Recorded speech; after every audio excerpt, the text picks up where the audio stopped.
Hey guys, welcome back to my channel. Thank you very much for joining me. For today's video, we're going to be doing some composite functions. But I said to you in the last video that you need to know how to evaluate functions. So before we get into that, we're going to do one question where we evaluate a function, hence finding the y value, and we can represent this as ordered pair, and the list goes on. So it says, given that f of x is equal to x plus 2, you're asked to evaluate f of 3. So I made a note here for you. So remember, the 3 is replacing the x. So therefore, x is equal to 3. So in this function, where you see x, you're going to now put 3. So x is going to be 3 plus 2. Let me rewrite the function here. X plus 2. So it's going to be 3 plus 2, which will give us 5. All right? So you can say, therefore, x is equal to 3, y is equal to 5. Ordered pair is going to be 3, 5, because ordered pair are x, y values. Okay? So from this, we can graph it. We can identify the regions in which it are the quadrant in which it is present, and many other things. So from this, guys, we are now going to move on to composite function. So with composite function, you basically will be putting one function into another. All right. So in different instances, one function will be known as x, and you put in x into another function for whatever the function is. So don't worry, we're going to get more into it, so you'll see what I'm talking about. So for composite function, you normally see f with a little circle and the other naming function. So the name of this function is f, the second function is g, and you want to do f of g of x. So please note that the circle you may see on your paper or on different sites that you may go on, or different questions, it does not mean multiplication, guys. It means off. So it's going to be f of g of x.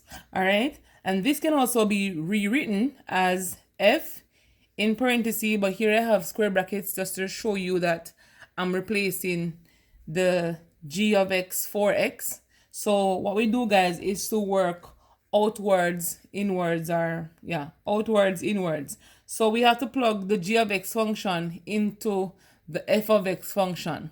All right. But we'll get somewhere into that. Don't feel timid.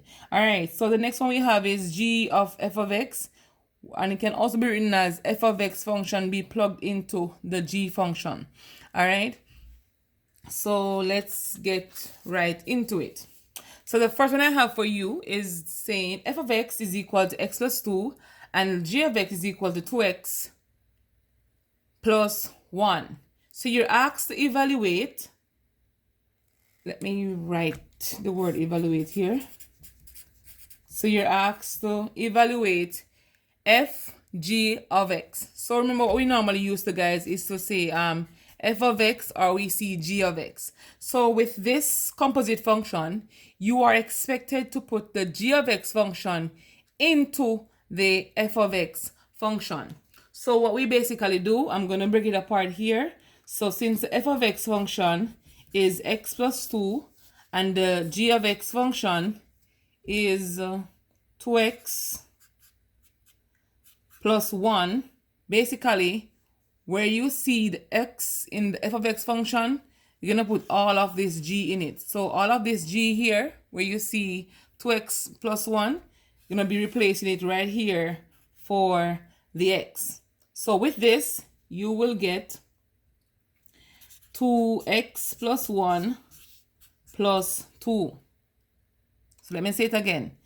F g of x mean you're going to put the g of x function into the f of x function. So the g of x function is 2x plus 1. You're going to put all of this expression into the f of x function where you see x. Because in this case, the g of x is representing the x in the original notation of your function. All right, so from that, we're going to simplify this part. We can say 2x plus 1 plus 2, which will give us 2x plus 3. So this is now our our f, our f g of x function. All right, So there we go, 2x plus 3. The next one we want to do is just say evaluate fg of 4. So there are two ways in which we can do this, guys. I'm going to show them to you. You first need to identify that whatever is in the parentheses here for the g of x function is what you will replace in the g function as 4. So here we're asked to work g of 4 first. So g of 4 in the g function, all right, that says 2x plus 1. Where you see x, you're going to be putting 4. So it's 2 of 4 plus 1. So I'm going to give you 8 plus 1, which will give you 9. All right. So from this, we can now replace the g of 4 for 9. So in the function here, where you see g of, in the notation, where you see g of 4, you can now replace this with 9 by saying f of 9. How can I do that? Because I know that the g of 4 resulted in 9. So now it's going to be f of 9.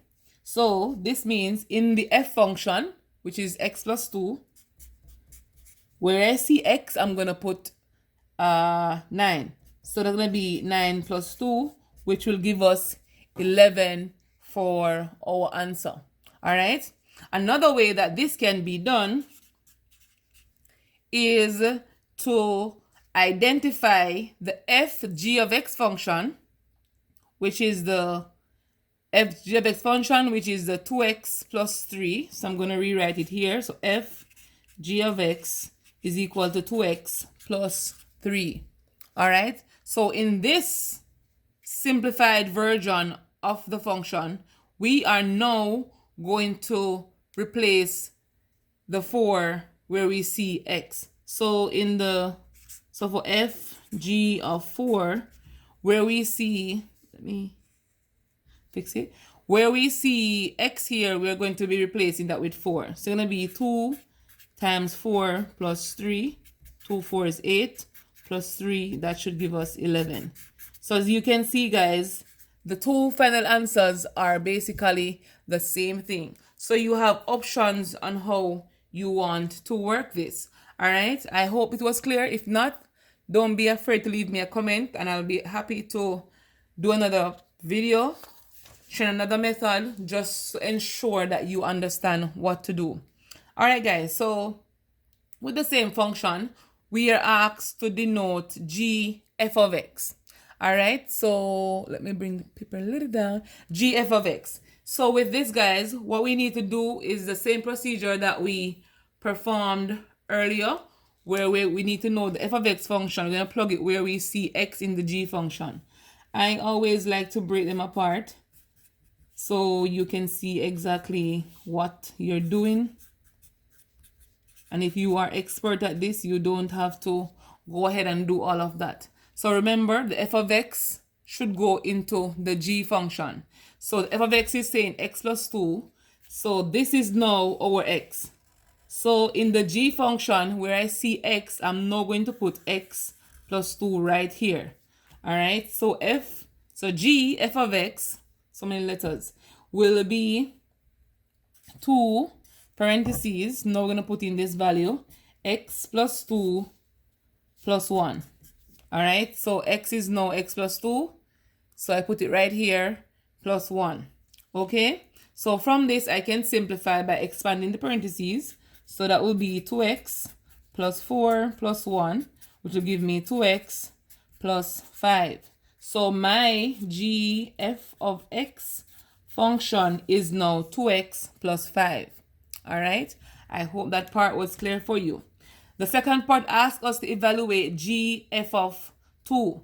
And again, I'm going to work it both ways, just so you basically get it. So the first way I'm going to work it is the way where I'm going to, instead of rewrite it, doing f of 2 first, I'm going to put the 2 into the g of f of x function.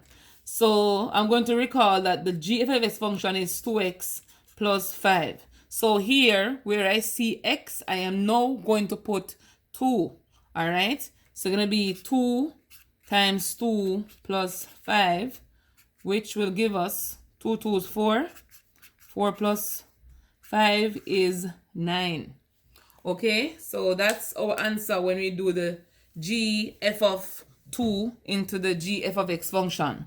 Now I am going to do the second method. So remember, we work outside inward. So I have to do this part first. All right, I have to do this part first. So I'm going to work f of 2 right here. So f of 2. So in the f function, which is x plus 2, I am going to put, let me put it here, x plus 2. X is now 2, so I'm going to put 2 plus 2, and that's going to give me 4. All right, I'm going to push the other parts to this side. Now, f of 2 is 4. So in the original thing that I was given, instead of putting f of 2 again, I am going to put the answer for f of 2, which is 4. So I'm going to have g of 4. So instead of f of 2, I now put 4. So g of 4. So what I do in the g function, which is 2x plus 1, where I see x, I am now going to put 4. It's going to be 2 times 4 plus 1. 2 4 is 8. 8 plus 1 will give you, come on, don't do that, will give you 9. So our final answers are exactly the same. So we have 9 if you work it this method, or 9 if you work it this way. What I found out is that most students will work it the second method I have here, where they do f of 2 first, then they do g of whatever answer you get for the answer, in this case 4. They do this because they have an issue when they're supposed to do the replacing of the functions. But once you can understand that f function goes into the g function, meaning, and where you see x in the g function, that's where you're going to put the value of f of x. That's totally good from there. But if you can't do that, it takes practice, guys. You won't get it overnight straightforward unless you're practicing. Just keep practicing, keep working, and I'll see you on my next video. If you have any requests, please make them and I'll be happy to fulfill them for you. I'll see you.